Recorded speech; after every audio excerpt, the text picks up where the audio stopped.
Want to get more out of your sewing machine? Hi, I'm Tova with Professor Pincushion, and today I'm going to be offering some handy tips to using decorative stitches on your sewing machine. While the type and number of decorative stitches may vary from machine to machine, you can use the ones you have to full advantage. Decorative stitches are an easy way to embellish your project, and there's a number of ways to do this. I know you want your stitches to look perfect, so I'm here to help. Let's go ahead and get started.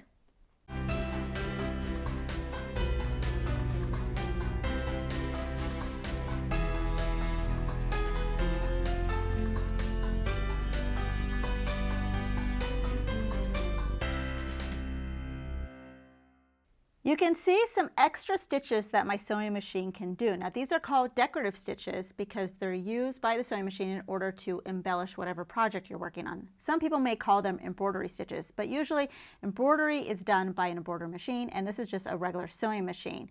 The difference being with these type of stitches, you're just going to sew them like you would sew a regular straight stitch or a zigzag stitch. Now, not all machines are going to have all these variety of different decorative stitches, but even if you have something basic as a zigzag stitch, you can still use the same methods to create a decorative looking zigzag stitch. Because a decorative stitch is an embellishment and you really want it to stand out, the really awesome thing is you get to use all the really pretty threads that you see. You don't just have to stick with all-purpose. You could use all-purpose thread, or you can use all the different variations of thread out there. Like we have the rayon thread, which is a really shiny thread.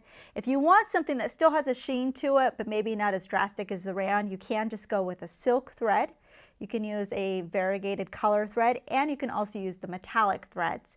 Now, if you use one of these type of threads, the specialized threads, I recommend that you thread the top of the machine with your specialty thread, but you're still using all-purpose in the bobbin.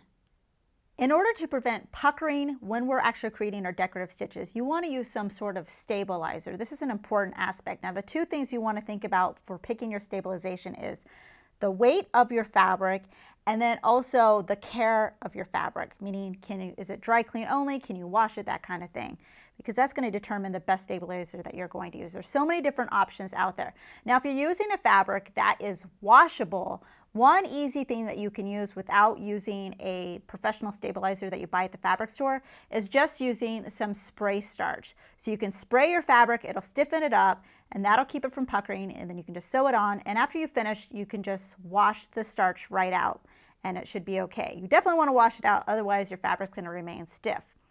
You can also purchase different types of stabilizers at your fabric store. Now, this is a water-soluble stabilizer. It has a sticky back. So I like using it just because it's really easy to use, but it's kind of on the expensive side. So I could take off this paper backing, I could stick it to wherever I'm doing my stitches, and then again, when I finish, I wash it away. Now the problem is if you're using something dry clean only, you can't really use something like that. So they have tear away stabilizers and they have cutaway stabilizers. So one you tear and one you have to cut away with your scissors. This is a tear away stabilizer right here. Now this one is a really lightweight one, so you want to use it for something like organza or lightweight lycra, something like that. If I'm using something a little bit heavier, you're going to have to look at the package to make sure it's going to go with your weight of fabric. The nice thing is, if you're using it on something that can't really get a lot of water or go through that process, you don't have to worry about with this. Now, whenever you use a stabilizer, such as with the cutaway or tearaway stabilizer, you're going to want to put it on the wrong side, so underneath where you're going to do all your stitches. So you can actually just put a few pins just to kind of hold it into place, because you don't want it to show on the right side of your garment when you're done. Even though you're tearing or cutting it away, you still may see a little bit of it. So it's best to go on the wrong side. My stabilizer is pinned to the wrong side, just where I'm going to do my stitches. So if you're going to put your stitches next to a hemline, something like that, you can always use your seam allowance guide on your sewing machine, just matching up the edge of your fabric like you normally do with the seam. If you're doing it a little bit further in, so you can't exactly use that, it's going to be a little bit more difficult. Decide where you want to place your stitching, and then you're going to get your foot and measure from where the center is of where your needle is to the edge of the foot. So mine's about 3/8 of an inch. Let's say I wanted to put my stitches right here. I'm going to subtract 3/8 of an inch from that point, and I'm going to draw a line. So as I'm stitching, I can line up the edge of my foot with that line, and that way I can make sure that I have a straight guideline to follow as I'm doing my stitches. As far as presser feet is concerned, you want to use a decorative stitch or monogramming presser foot or an open toe foot. The important aspect to these feet is that if you look on the bottom of the feet, you can see they have a channel. So it's a little cutout right in the middle. So as the foot is going over the stitches is going right in the center of that channel and not getting pressed down.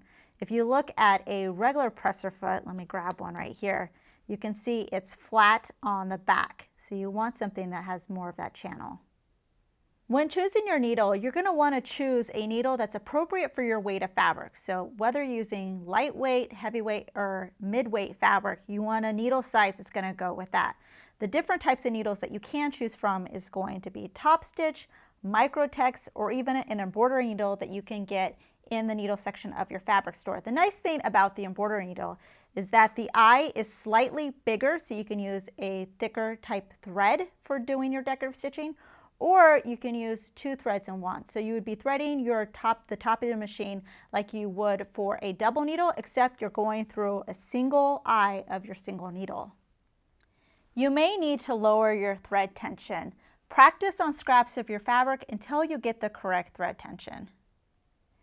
You'll want to sew at a slightly slower speed, so definitely don't push your pedal all the way down and go as fast as you can. Take your time in sewing this. Also, you don't have to worry about doing any back stitches. We'll do some hand tie knots when we finish doing our stitches. To tie off my knot, so here I have the top thread. If I was to flip this over, I have the back thread. I'm just going to pull on the back thread, and you're going to see it's going to start pulling on that top thread. So I'm going to use a pin just to pull it out carefully. So now they're both on the same side. So you can see it looks like this on the right side, this on the back side. Now I can grab both of these, put them together, make a loop, bring it through the loop, and get the knot as close to the base of the fabric as you can. So that's how you can hand tie a knot, and then I would just do the same thing on the other side as well, and just trim off these extra threads. Next, you could get rid of your stabilizer either by tearing it away if you got tearaway stabilizer, or you can cut it away like I'm going to do. You're going to want to cut close to your stitches without actually cutting your stitches or cutting your fabric. Here are some examples to sort of inspire you on the different things you can do with decorative stitching. So we have this, which you can do as sort of an edging stitch or along a hemline. You can do it on applique. Instead of doing a satin or zigzag stitch, you can do a decorative stitch. And this one's really cool. I did it right on top of a seam line. So I did a regular seam. You can see right here, I just pressed my seam open. And after I pressed it open, I went ahead and did a decorative stitch right on top of that seam line, looking at the right side. So it really gives it a unique touch. Now, if you have your own tips on doing decorative sewing, let us know in the comments. We hope you enjoyed this tutorial. Please subscribe to get notified of our weekly releases. Also check out ProfessorPincushion.com to view our complete library with well over 350 sewing tutorials. If you would like to directly support us, you can check out our Patreon campaign and earn some exclusive perks. Thanks for watching.